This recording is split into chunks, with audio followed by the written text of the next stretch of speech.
different name, and this has served to just confuse us when all is said and done.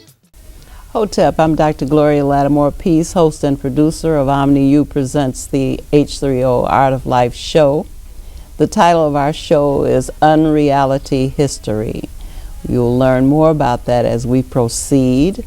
My guest today is Hunter Havlin Adams III, and I'm introducing him as not just the author of a book, but the author of an idea about which you will hear a lot during this show. One of the things that Hunter has said in his book, which I'm paraphrasing now, is until the lion tells his own story, the hunter will always win. Hunter tells it differently. He says, until the lion has his own storyteller, the hunter will always tell the story. So we agree that the lion needs an authentic version of the lion's story told from the perspective and knowledge of the lion and experience. So I just wanted to say that because I wanted to before we got into his reason for having written the book, which is going to prove to be somewhat controversial, I'm sure, I wanted to read what I gather is his reason for having written the book, although he does give his reasons. And he's given us something from the wisdom from the ancient Maadic ethical tradition, 2000 before the Christian era. And it's Sarujta. And what it means is to restore that which is damaged and destroyed, to raise up that which is in ruins, to set right that which is wrong, to replenish that which is lacking, to strengthen that which is weak, to make flourish that which is lifeless, making it better and more beautiful than it was before. And that, to me, Hunter, is your intention for having written the book. Absolutely. So now we will look at a story that Hunter will read to us, and then we will actually get into what he's calling the 4 functions of his book. Thank you. It's great to be here again. I really love being on your show, and I get stopped by people everywhere to praise this show. Oh. They make it a point of watching whenever it airs, Friday and Sunday, because you have so many interesting, fascinating, and amazing guests with incredible things to say, all for the elevation of our communities. And so I just want to say thank you for inviting me to be here today and to share what I'm sure will be a very interesting topic. And so to get started, I've written a poem, and the poem will be in the book. And the poem is simply entitled, A Story. Stories are powerful. Through stories, reality is constructed and maintained. Different stories have different consequences, and some can change the game. Some stories contest other stories. Others become true, repeated again and again. There's a story we've heard all our lives, but it's a story filled with living lies. It's a story unchanged in 1,000 seasons and validated with 1,000,000 reasons. It's a story that traumatizes as it trivializes a people's desecrated dignity. It's a story of false beginning and failures never ending. It's a story that frames our fears and drowns voices we don't want to hear. It's a story of shifting shame and guilt from ill-gotten gains. It's a story making invisible our rightful identity and code switching a survival necessity. It's a story as convoluted as a conspiracy theory, yet birthed the blues as a respite for the weary. It's a story written to keep our real spirit out of view. It's a nefarious narrative where history is intentionally skewed. Hence, this is the danger of a single story. Yet hidden in plain sight is the backstory whose truth is being brought to light. But to get our story straight, we are called to fight. Well, now you're a poet in addition to all of the other wonderful things that you do, and I appreciate that. That's a very good opening to Well, I've been a poet all my life, Well, really. you never read any poetry to me. I got a lot of poems that I've done that I will publish soon. Very good. Thank you. Okay, so we're going to talk about the idea, the book. We're going to talk about the idea. Okay, let's talk about the functions. Let's talk about the reasons that you give in your book for why you are doing this work. The first one is to delegitimize and de-reify the terms slave in quotes and slave trade also in quotes. In other words, to move these words from the common ground to the background, make their use uncomfortable, and take the ideas which these words raise and represent off the table. To conduct a social autopsy. I've never heard of a social autopsy on what really happened during the transatlantic slave in quotes experience and its aftermath. To examine the oppressor's, that is to say the slave in quotes trader's brain, including complicit Africans. To offer strategies for healing humanicide, the term I submit to better describe the totality of this 5-century crime against humanity. Now, these are the functions that you have given.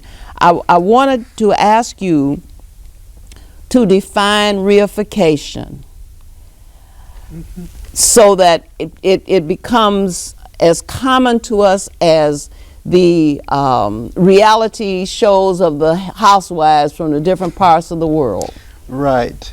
Well, to reify a word simply means, to make that word a reality. Right. Once a word gains currency in use over time, and this word over centuries, it becomes a reality. But the reality it becomes is like reality TV, as you said, that it has no legitimacy of its own. It's like Malcolm said that, we've been hoodwinked. We've been led astray. We've been bamboozled. We've been bamboozled by this term. And it's extraordinarily offensive to me, more so than other words which we've been called out of context that have no reality either. But this word is such a powerful word. It's so powerful, Dr. Peace, that a friend of mine who is from Colombia, I asked her, and by the way, they may put up the title of the book cover. It's called We Were Never Slaves. Very simple. We were never slaves. Now people are going to ask me, how did you come to write this book? What does this mean? And I'll get into that. But let me just say this, because I think this is very important and it really captures the gravity of this. I asked her, how do you translate, I'm going to mess this up, how do you translate into Spanish, we were never slaves? And she said, Nosotros nunca fuimos esclavos. She said, but because whenever we see the word esclavos or slaves, we know automatically it's referring to us as African descendant people. So we don't have to say we. I said, wow, that's how embedded the term is. I mean, there's other people who historically, quote, have been indentured servants and so forth and so on. But when they see the word esclavos or slave, they immediately think exclusively of Africans. That gives us a sense of how deeply embedded this is. The word is problematic on a whole host of accounts, which I talk about. So my effort in this book is, one of the things, is to delegitimize the word. Because when you say slave or slavery, for example, both of those terms advocate a number of things just by saying the word. When you say slave or slavery, one, it advocates non-personhood. It advocates non-possibility. It advocates non-liberty. Just by saying the word. It's embedded. These are the functions embedded in those terms. It silences the subjectivity of the person. We've never seen depictions of Africans depicting themselves in the experience that they were going through in the 1600s and the 1700s. So we don't know what they look like because there's no images drawn from their perspective. So their subjectivity is silenced. And that's the purpose of the word. It whiteouts, or some would say it redacts, the history of a particular person or the kinship group which they belong. You know nothing at all about who they were. Was it a man, a woman, boy or girl, grandmother, grandfather, artisan, woodworker, king, a queen, prince, herbalist? You know absolutely nothing about who they were because it whites that out and in turn fabricates a false history that you're unintelligent, you're stupid, you're thuggish, and a whole host of stereotypes. That you're anonymous. That's why I said silencing is making you anonymous. Right. Well, let me just, I don't want to interrupt your train of thought so that you don't follow where you want to go, but I do want to say that, you know, early on you said that this arose from your rejection of the concept. You refused to accept that our ancestors were slaves, and that resistance caused you to begin to explore. I had a similar experience when I started to teach, and I saw that all the history books, all the social studies books, showed us as adults in chains walking down the gangplanks of slave ships. Where had we been before we were adults? Right. Where had we been before we were on those ships? Right. Where had we been before we were in those chains walking down the gangplanks? So it always makes you wonder how much has been, as you say, whited out? How much has been held back and suppressed so that we cannot see these people except some anonymous black adults who were walking down a gangplank in chains on their way to auction blocks to be sold into plantations to work for the betterment and the welfare of other people. So when you started from there, that was a legitimate question to raise. Right. To resist and to reject the notion that this was the common experience of our ancestors. I think your audience needs to know what that experience was, and it goes back to being a child. And I was raised on the south side of Chicago. My church was Salem Lutheran Church. And I can remember going to Sunday school one day, and a white boy said, "You people are just like the Hebrews in Egypt." Now his sentiment may have been innocent, but the Ten Commandments had been playing.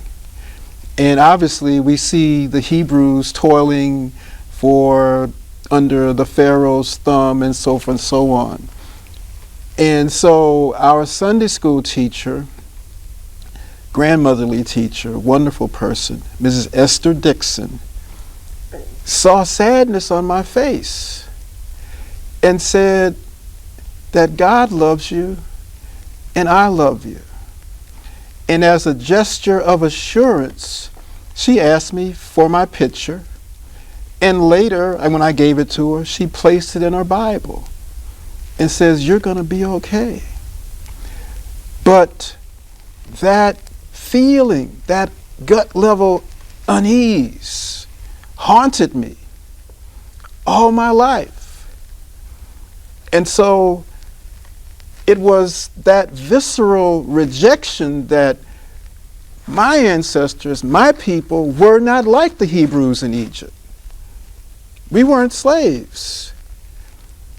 And things just built, I've written a lot of things and the ideas were always there, but they didn't really congeal until I was asked to, things had congealed and I gave a lecture to Millikan College, and there was faculty and students and administrators there. When I announced what the title was, folks said, "What?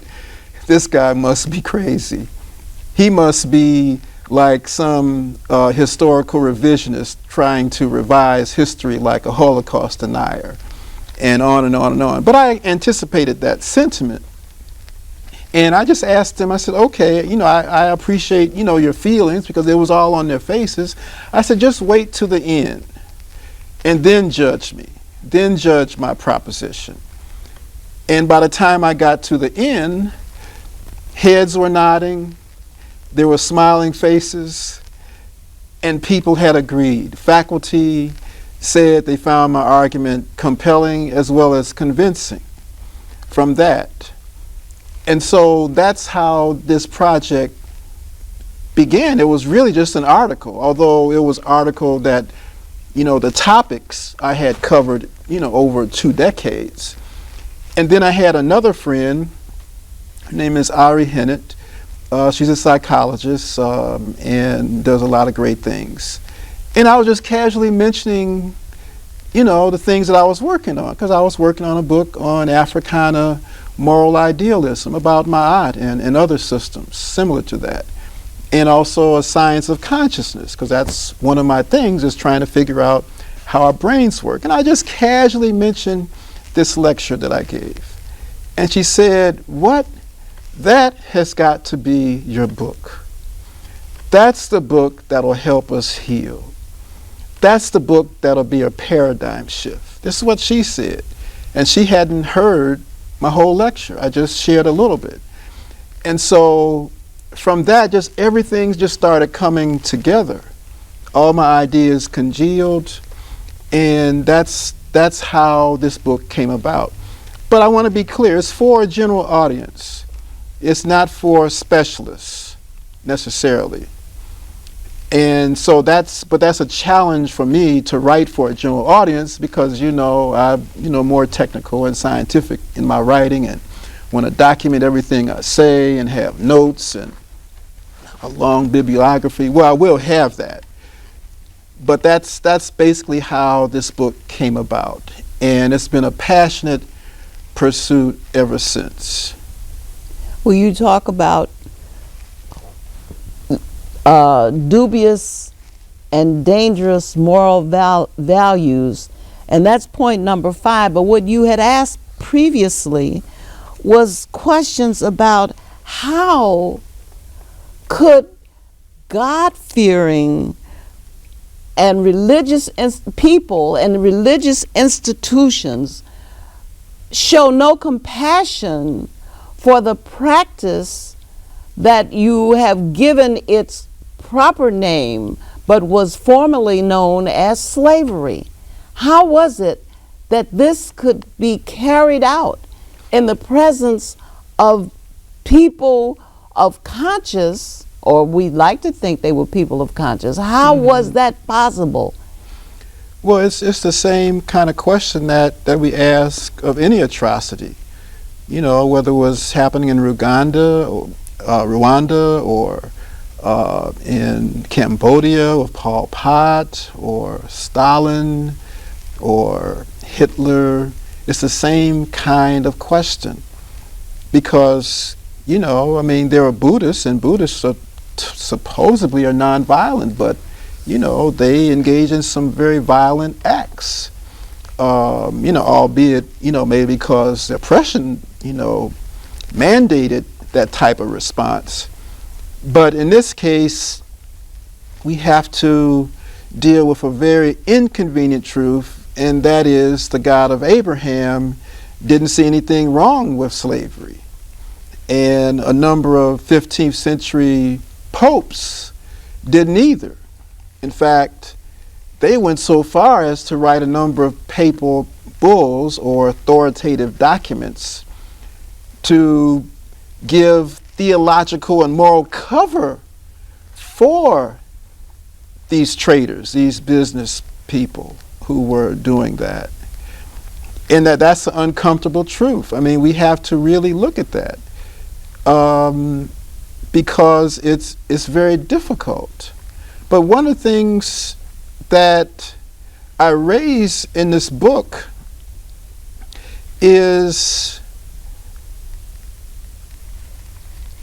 the battle for the book. The battle for the book. There's another component of the founding of this country, was the battle for the book. Who was going to control the printing, the selling, and distribution of the Bible? Because before, when people say I have the authorized King James Version of the Bible, well, that just simply means that yours was sanctioned by those English translators underneath the King James at the time. And interestingly, that when in the late 1700s, the Patriot colonists, they said, why do we have to buy Bibles from you? We can print them here in this country under our authority. We don't need your authority. And that created another conflict, and which the British ended up losing, of course, you know, because, you know, that's how we became a country. But what that allowed for was the deliberate political mistranslations of, quote, the word in strategic sections, strategic chapters. You know, I'm not going to go over all of those now, but I will say when you read in Ephesians, slaves obey your master, in the King James Version and other earlier versions, it was servants obey your masters. Because the word Havid, which means servant, and the servant had a range, a constellation of meanings. It can mean servant of Yahweh, Elohim, Adonai, whatever name of God, you know, that it's referring to. It could be servant of the king, servant of your mother and father, your parents, servant of whoever you're working for. So it had a constellation of meanings. It didn't mean, quote, slave. One, because the word didn't exist at that time. There were no Slav. Well, I'm getting ahead of myself here. I'm trying not to.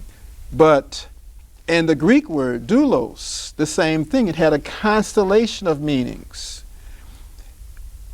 And so when you insert a recent word to describe bondage and indentured servitude, it was to clarify the status of the captives to the colonists, their owners.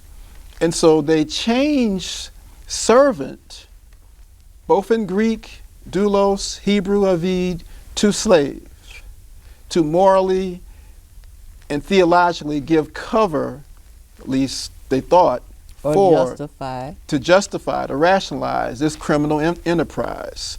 And so with that, it became easy, or easier, to wink, to look the other way. Well, these aren't really people. But even the Constitution couldn't say that we weren't people. Even the Constitution, its birth defect, which the former Secretary of State, Condoleezza Rice, calls it, not me, the 3/5 compromise. But even there, you don't find the word slave in the Constitution. And so that was, again, a way to make us anonymous, non-entities. And you only say persons or these people or our people when it was necessary to be more definitive. And so, I mean, these are some of the things that I'm looking at here in this book. And so it's going to be difficult, particularly the section where we look at what really happened. You know, when you have that section, you know, I've been looking at it with the eye of an editor, and you have what really happened as though it is a question, because it's followed by a question mark in your table of contents. And I want to just put a period there. What really happened? Because you're not asking a question, you're answering a question. And you talk about disappearing acts. You talk about the long march, dungeons, demons, and the door of no return.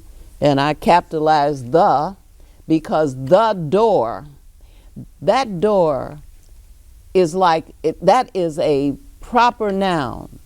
That door is a specific door. True. It is like no other door.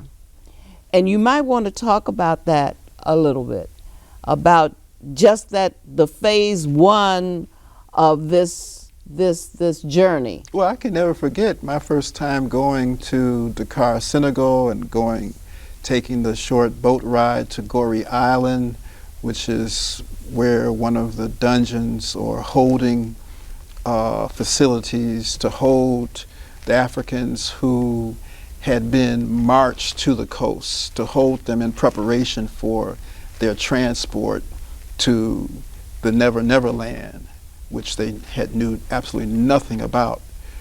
And I can always remember going there, going in, and when I got to that door of no return and looked out at the Atlantic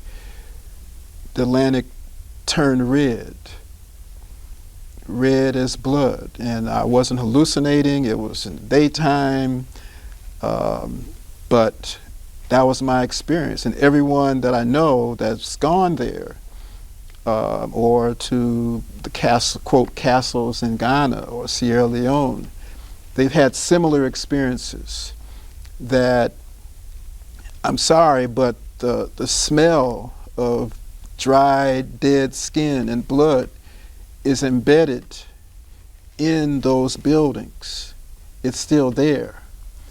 And when you look out at the Atlantic, you know that your ancestors would never ever see, at least the vast majority, would never see their particular homeland, their community, or anything again, because they didn't know where they were going.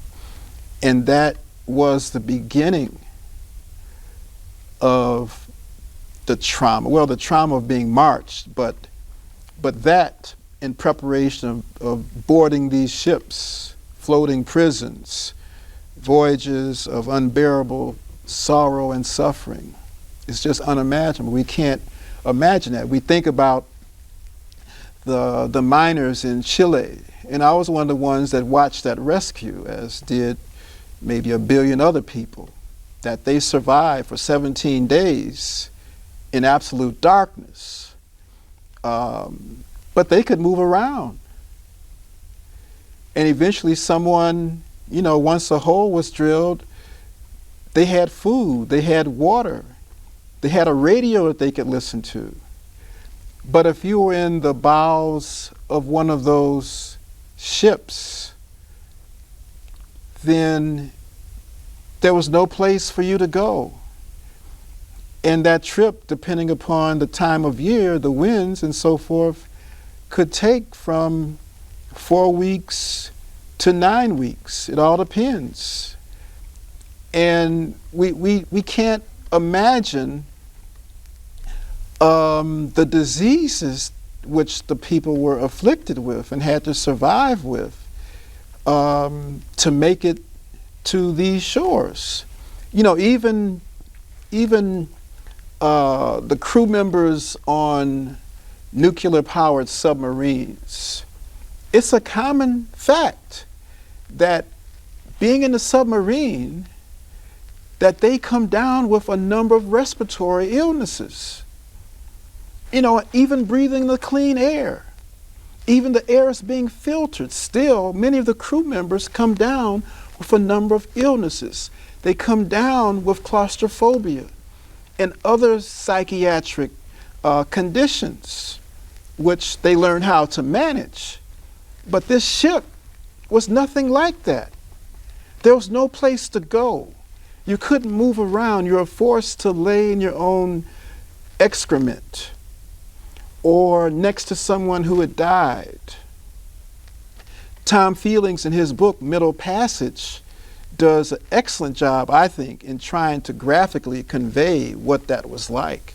None of the films, Sankofa, Roots, the mockumentary Goodbye Uncle Tom, none of them can depict what that was like. Just that phase of this experience was like. They can't do that. They can give us some sense. But I think we have to have an accounting on what really happened. You know, for example, Oscar Brown, peace be unto him, with his incredible song, Bid 'em In, Bid 'em In. Mm-hmm. Right? Can you imagine you getting off of a ship and then you're put on a block naked and someone is taking an auction? You know, you don't know what this is. You just see hands go up. Yeah, I'll say so and so and so and so. You don't have no idea what that is. And someone is probing your anus. And if you're a female, somebody's probing your vagina. Right. And they are feeling and patting and probing to find out if you are sound enough to buy like you would buy livestock. Right. Right. And so, but the real thing, which I call brainwashing 1.0, was seasoning and silencing of the soul. And that is, in Roots, when Kunta Kinte is asked his name, and he kept saying Kunta Kinte, and he says, no, that's not your name, boy, anymore. You're no longer Kunta Kinte. What is your name? And he just, days went by, and he kept saying Kunta Kinte, but finally the beatings. And he cut off his foot. Right. He finally said, my name is Toby. That's seasoning. That is seasoning. No other people that I'm aware of in human history underwent just that aspect of, quote, slavery.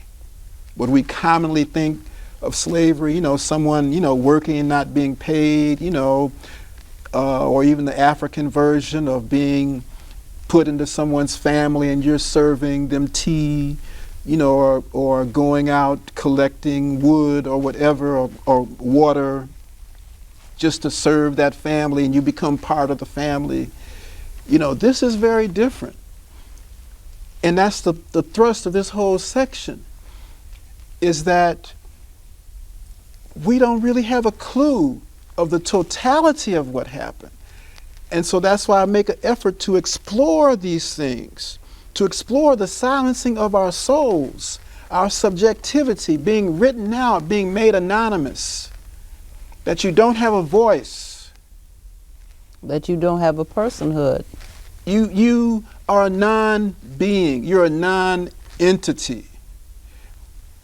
What other people have had such an experience? Is that, just that? And then you have For the Love of Money. For the love of money, breeding babies. Babies. Breeding babies, being forced. Women are forced to be raped, to be impregnated by anybody multiple times, including the owner. And his brothers and friends. Entire family, all of that. But we have to remember that, we only think of slavery or the plantations in the South, quote slavery. But we know New York, Connecticut, Delaware, the whole eastern coast. There was no plantations there, but there was work to be done. And some of the most hideous brutality. There's a quote that I found in a book in my father's library called Black Bondage in the North, where they would inflict all manner of torment possible on the Africans there, particularly if they were rebellious, particularly if they ran away and were caught. All manner of torment possible, including being burnt at the stake, including being put in an oven, specially constructed ovens, and burnt alive, including put on a skewer and roasted. Someone is turning the person. Like a pig on a spit. As if they would be turning a pig. This is what was going on in New Jersey, New York, Connecticut. Sometimes it was for crimes allegedly killing a white person, quote white person. Other times they were just in the wrong place in the wrong time, at the wrong time. And so we have to look at all this toil, torment, terror, trepidation, tribulations. And this was taking place everywhere. So, the whole notion of the Willie Lynch syndrome, I don't think it ever existed. Although there were documents. Willie Lynch. There were documents that speak about all those things. But that doesn't capture none of this. It doesn't talk about silencing your soul to make you anonymous. It doesn't talk about the ethical evil that's part of the federal constitution and state constitutions. All the laws that were created specifically to manage and coordinate our non-existence, African people's non-existence. And those laws are still on the books. There hasn't been a movement to have those laws nullified. They're just not enforced. They're still on the books. The black codes are still on the books today. And so people in the South, in the governments of South Carolina and Mississippi, say, well, slavery and segregation wasn't ditty, quoting Haley Barbour, governor of Mississippi. It wasn't that bad. It wasn't. Well, for him and his ancestors, he's right. It wasn't that bad. Is it correct that the state of Mississippi was among the last to ratify the Emancipation Proclamation to abolish slavery, to take some legislative act against the slavery? I believe so.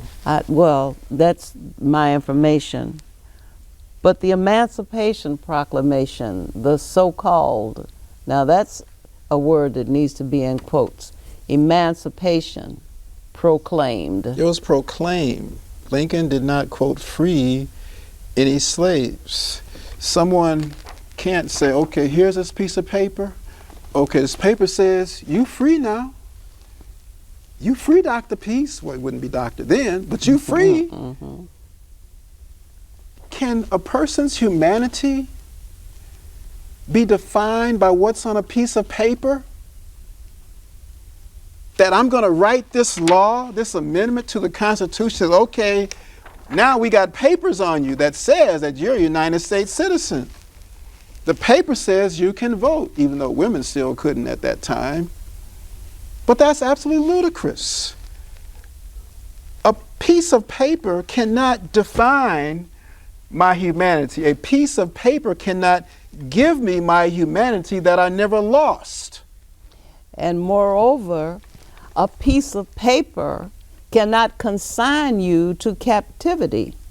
It took a lot more than a proclamation to usher in that era known as the transatlantic. That Right. wasn't a piece. These were acts, terrorist acts, by deliberate terrorist acts, by people whose intention was to take and hold captive masses of African people.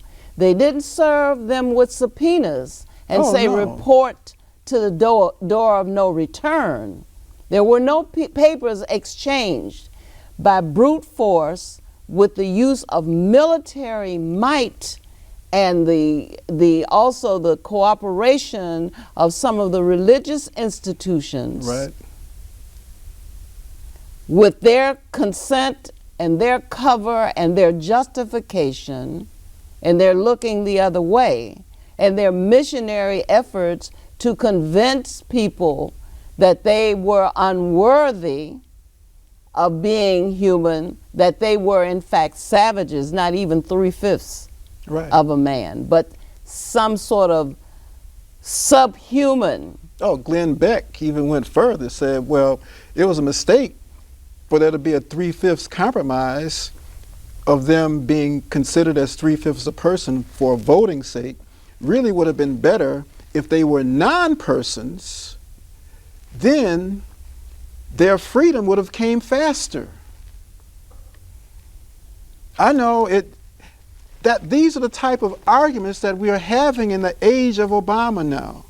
That it's okay to make some of the most ludicrous and ridiculous, vile and vulgar statements about history, to fabricate history.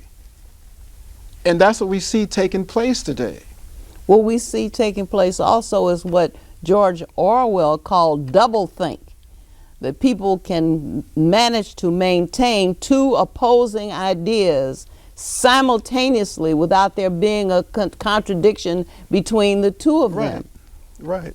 So we have doublethink and doublespeak, and we have unreality being represented as reality. And being normalized. And when you said reified, immediately I thought of the most obnoxious term, minority. How in the world have we come to accept that abstraction as a reality when people of color are 9/10 of the people in the world? You could never be, if you are a person of color, you could never be in the minority in the world or any place else that you happen to be on the earth, because you are still a part of that group. Whether you are physically in that place or not, you are part of the majority population of the world. And so for us to accept as people of color that we represent some sort of minority, even some political independents would say there are more black people in the city of Chicago than there are Italians. There are more black people than there are Irish people. There are more black people than there are any other ethnic group in the city. So we are not a minority when you call things by their proper name. But we have the abstraction minority has not only been used to falsely label the people who are in fact the real majority, but it has been strengthened and made it become such common currency that the people to whom it refers are accepting it. When you hear the indigenous people call themselves Native Americans, how can they be Native Americans? They were here before there was an America. That's right. So they're accepting, the whole idea, you call them Indians, that was a reified term. That's right. Because this was not India, They didn't refer to themselves as Indians. They were the Iroquois, the Choctaw, the Chippewa, Hopi, the Arawak. all- Okay, right. so they were people who gave themselves their own name, and the place where they lived its own name. It was not America. They were not Americans. So when you made this land America, what you still had was some indigenous people who were native to the land that preceded what is now America. But this is the unreality history that you are speaking to, that you are challenging when you say, I want to go to the etymology of this word slave. Right. Where does it come from? Well, I mean, anyone with a reasonably good dictionary, or if you don't have a dictionary and you have some internet schools, you can just Google or whatever search engine you choose, slave, comma, origin. You can do that. And what you'll find is slave being synonymous with an entire ethnic group known as Slavs. So you said, now that's interesting. How did that happen? That was the question that I had. How did the name of an entire ethnic group become synonymous with bondage, the brutality of bondage, with indentured servitude? And that's really a complex history, which, we don't have time to talk about now, but, folks can certainly read about it. But we find that prior to roughly the 5th century, as a large ethnic group, the Slavs did not exist as a large homogeneous ethnic group, because later on you had Eastern Slavs, Southern Slavs, and Northern Slavs. Northern would be like Ukrainians, Bulgarian, Russians. Southern would be Romanians, Czechs, and so forth. But all of those groups weren't enslaved. At different time periods, certain Arabs, certain Greeks, certain Jews purchased them as mainly war criminals. I mean, of people who had lost the wars, prisoners of war. Because there was lots of wars over this 1,000-year or so period. There was famines that took place. So there was a lot of things that happened. The boundaries of specific countries changed. And so it's really hard to track down the time frame of when exactly this occurred. But it seems to have occurred via the Arabs or the Moors in Spain. And I will flesh that out. That's being fleshed out more in the book. But the point is, once you know the origin of the word, you can't retroactively and say the Hebrews were slaves, because there were no Slavs in Palestine. You can't say the Hebrews were slaves of the pharaohs because there were no slaves in Egypt. Slavs didn't exist.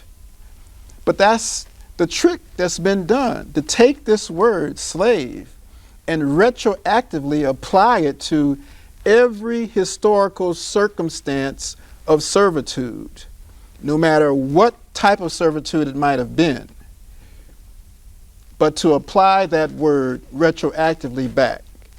And that doesn't work. Because the people, the Slavic people, they had their own terms for indentured servants. In the Czech language, in the Romanian language, in the Turk language, in the Russian language, they had their own terms for indentured servants. And it wasn't Slav. So someone put that on them. And unfortunately, that wasn't something that was dealt with in the Velvet Revolution, after the fall of the Berlin Wall in 1989. But now we find that you can't find a country with Slavia or Slovenia as a suffix to its name. No more Czechoslovakia, you have the Czech Republic. No more Yugoslavia, you have Bosnia, Serbia, Herzegovina, that's gone. And so that's another reason why, and Africans didn't come from the Balkans. We didn't come from that region. We weren't put on boats and shipped across the Baltic Sea and then marched across those other countries. So we're not Slavs, we're not slaves. That's just another reason for that. So obviously when you begin to remove, when you uncover the fact that here is a misrepresentation of history and the truth, and that we are calling some people by the wrong name, right. We're calling some practices by the wrong name, we're calling some processes by the wrong name, then obviously there is a name, a true name, not a pseudonym, but a genuine name that identifies these people. And you have found the true name that should have been used all the time. And thus you have found the true process and practice that was practiced against these people. Right, because part of the thing that, because people don't like the term slave. Even today, it's easy to hear people say, well, we weren't slaves, we were enslaved. Something was done to us and it didn't reflect our humanity. It made us a non-being. And so people reject the word slave. And it's humiliating. And it is humiliating. And it shames people unnecessarily. Right. And so people say, no, we were enslaved. I said, but just putting the prefix in doesn't change anything because you're still using the same word. And so a lot of people say, well, this was genocide. Well, genocide is a technical and legal term that states debate whether or not a situation such as in Sudan, in Darfur, would be called genocide. That you have to have a legalistic term outside of a normal war. That's why it took so long for Rwanda to be declared genocide. And so there's a lot of machinations which determine whether or not something can be called genocide. But genocide basically means killing. The killing of a people, a select group of people, killing them. Well, the objective in our experience wasn't to kill us, it was to humiliate us and for us to do the work. And to dehumanize us. Exactly. So some have said, well, like Dr. Bobby Wright said, this was menticide, was to try an attempt to convince us that we weren't human beings. And that's a good term, but menticide only captures a part of the mind. That's it, not the totality of what happened. Well, you got 4 minutes. Okay, and Marimba Ani uses the term the Maafa. A Swahili word means the great disaster. But when you say great disaster, it doesn't say what the disaster was in the word. And there's no African word that can properly define what this is. So last year, it came to me that really what happened when I started looking closely at genocide, at ethnocide, and the dimensions of them, a lot of things that they left out. I said, this was humanicide. This was an attempt to kill the personhood and possibility of a people, to kill their social existence and their efficacy, attempt to kill their spirit so they would no longer be the human being that they were. And so we look at, there was historicide to create a false history. There was linguisticide to prevent you using your own languages. There was political dimensions of genocide, that you can no longer self-define yourself as a body within your own space. There was economic humanicide, because there's an economic dimension, and on and on and on. So all these things taken together captures, I think, more definitively what really happened. So these are real human beings, Right, and so not slaves. no, we never were slaves. We were human beings who, upon whom the practice and the process of humanicide was initiated and continued. And it still continues. It's morphed into other more subtle forms like racism, for example, like micro insults, microaggression, things like that. Low intensity aggression. Low intensity aggression, psychological warfare, COINTELPRO, the mass incarceration of black men, which Michelle Alexander talks about in her book, The New Jim Crow. And so there's so many ways that this process still continues, that the brutality is no longer physical, it's psycho-spiritual, that people are caught up in the social narcotics of religion and can't see their way out. Now, I'm not condemning that, but I'm saying that you have to look very closely in those texts to see how are you being misused. If you're using a Bible where it says slaves obey your masters, you should throw it away, because that is not the right translation. If your pastor is using such a Bible, you need to tell him or her that this is incorrect. We have to find ways to heal. We have to mourn. We have not mourned these losses of the millions of people at the bottom of the Atlantic, the millions of people who were eaten alive by carnivorous animals on the Long March. We haven't mourned all the ancestors which allow us to sit here today. And the title of the book is We Were Never Slaves. We Were Never Slaves by Hunter Havlin Adams III. Your argument is compelling and convincing and controversial for some people. It sure will and be. When may we expect to be able to read your book? I expect it to be available probably in the late spring, and you can go to my website, wewereneverslaves.com, or hunteradams.org. Thank you, Hunter Adams. Thank you so very much. .org.